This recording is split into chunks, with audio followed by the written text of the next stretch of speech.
بسم اللہ الرحمن الرحیم۔ عزیز طلبہ، پروین شاکر کی غزل کا شعر نمبر 7۔ آئینے کی آنکھ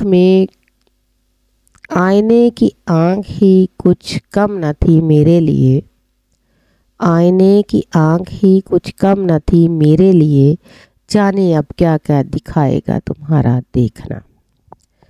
آئینے میں بھی ہماری حقیقت واضح نظر آتی ہے، اب نہ جانے تم ہمارے بارے میں کیا رائے دو گے۔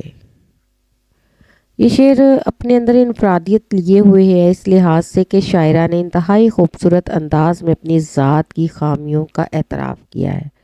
شاعرہ کہتی ہے کہ ہم جب آئینہ دیکھتے تھے تو آئینے کے اندر ہمارا عکس ہمیں سب کچھ بتا دیتا تھا۔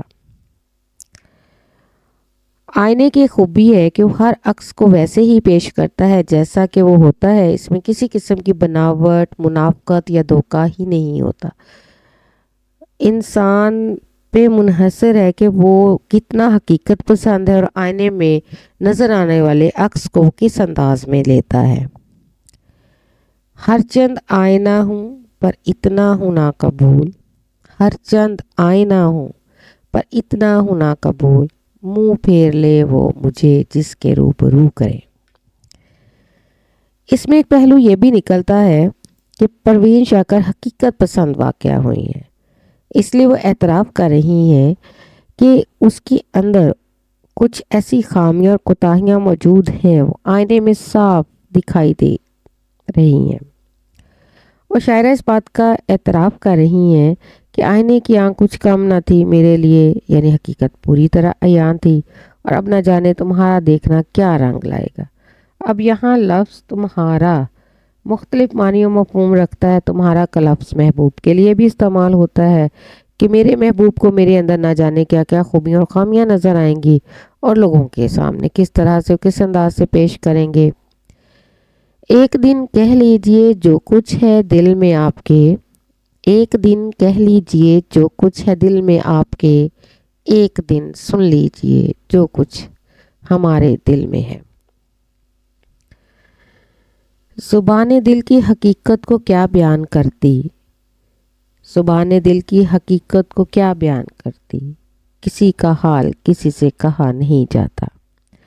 دوسرا، تمہارا کا لفظ دوستوں کے معنوں میں بھی استعمال ہو سکتا ہے کہ میرے دوست احباب نہ جانے مجھے کس انداز سے دیکھتے ہیں اور انہیں میرے اندر کون سی خصوصیات نظر آتی ہیں۔ تیسرا، تمہارا کا لفظ دنیا کے کسی بھی شخص کے لیے استعمال ہو سکتا ہے، ہر وہ شخص جو کسی دوسرے کے لیے تنقیدی رائے رکھتا ہے، اور یہ حقیقت ہے کہ ایک انسان جب دوسرے سے ملتا ہے تو وہ اس کے بارے میں اپنی رائے کا اظہار ضرور کرتا ہے، چاہے وہ رائے مثبت انداز میں ہو یا منفی۔ میں وہ شفاف آئینہ گر سچا عکس دیتا ہے، وہی کہتا ہوں جو کچھ سامنے آنکھوں کے آتا ہے۔ اب ہم شعر نمبر 8 کی بات کرتے ہیں۔ ایک مشت خاک اور وہ بھی ہوا کی زد میں، ایک مشت خاک اور وہ بھی ہوا کی زد میں ہے، زندگی کی بے بسی کا استعارہ دیکھنا۔ مشت خاک مٹھی بھر انسان، خاک مٹی سے بنا ہوا انسان، زد میں ہے، گھیراؤ میں ہے، احاطے میں ہے۔ انسان ایک مٹھی بھر مٹی سے بنا ہوا ہے اور زندگی کا بھی کوئی بھروسہ نہیں ہے۔ اس انسان کی بے بسی بے چارگی کا اندازہ لگایا جا سکتا ہے۔ اس شعر میں پروین شاکر نے انسانی زندگی کی حقیقت بیان کی ہے کہ انسان کا وجود ایک مٹھی بھر خاک سے بنا ہوا ہے، اور وہ جس طرح تیز ہوا کے چلنے پر خاک اڑنے لگتی ہے، بالکل اسی طرح انسان کی زندگی کا بھی کوئی بھروسہ نہیں ہے۔ کسی کو کوئی علم نہیں کہ جانے کب زندگی ختم ہو جائے اور انسان اس دنیا پانی سے کوچ کر جائے۔ انسان جو اپنے آپ کو کائنات کی اعلیٰ مخلوق سمجھتا ہے، اگر وہ اپنی زندگی اور موت کے اس فلسفے کو سمجھ جائے تو اسے پتہ چل جائے گا کہ اس زندگی کی حقیقت کیا ہے اور وہ کیا معنی رکھتی ہے۔ قرآن پاک میں ہے نا کہ کلو نفس ذائقۃ الموت، ہر نفس نے موت کا ذائقہ چکھنا ہے، لہٰذا ہمیں اپنی زندگی کو غنیمت جاننا چاہیے اور اس سے بھرپور استفادہ کرنا چاہیے۔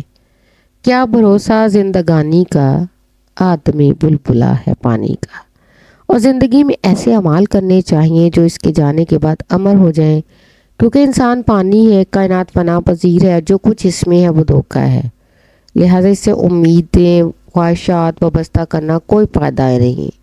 حقیقت یہ ہے کہ انسان جب اس دنیا کے حسن و جمال میں کھو جاتا ہے تو پھر اس دنیا کا ہی ہو کر رہ جاتا ہے، اور یہ سب کچھ اس لیے ہے کہ انسان اپنی تمام تمنائیں اور امیدیں اس عارضی دنیا کے ساتھ لگا لیتا ہے۔ وائے نادانی کے وقت مرگ یہ ثابت ہوا، وائے نادانی کے وقت مرگ یہ ثابت ہوا، خواب تھا جو کچھ دیکھا، جو سنا افسانہ تھا۔ اسلامی نقطہ نظر سے دیکھا جائے تو قرآن و حدیث میں بارہا انسان کی اوقات، حقیقت، زندگی کا فلسفہ بیان کیا گیا ہے۔ ارشاد باری تعالیٰ ہے، پھر اس کے بعد کلو نفس ذائقۃ الموت، ہر نفس نے موت کا ذائقہ چکھنا ہے، اور پھر ایک جگہ ارشاد ہے دنیا کی زندگی دھوکے کے سامان کے سوا کچھ بھی نہیں ہے۔ اس لیے انسان کے لیے ضروری ہے کہ وہ زندگی کی حقیقت کو سمجھے اور دنیا داری میں الجھنے کی بجائے آخرت کی فکر کرے، مگر افسوس تو اس بات کا ہے کہ انسان اس وقت کو اپنی حقیقت سمجھنے کی بجائے دنیا کی رنگینیوں میں کھو جاتا ہے، اور جو سوائے نقصان کے سودے کے سوا کچھ بھی نہیں ہے۔ والعصر ان الانسان، زمانے کی قسم، انسان خسارے میں ہے، نقصان میں ہے۔ دوستو، دیکھا تماشا یہاں کا بس، تم رہو اب ہم اپنے گھر چلے۔ شکریہ۔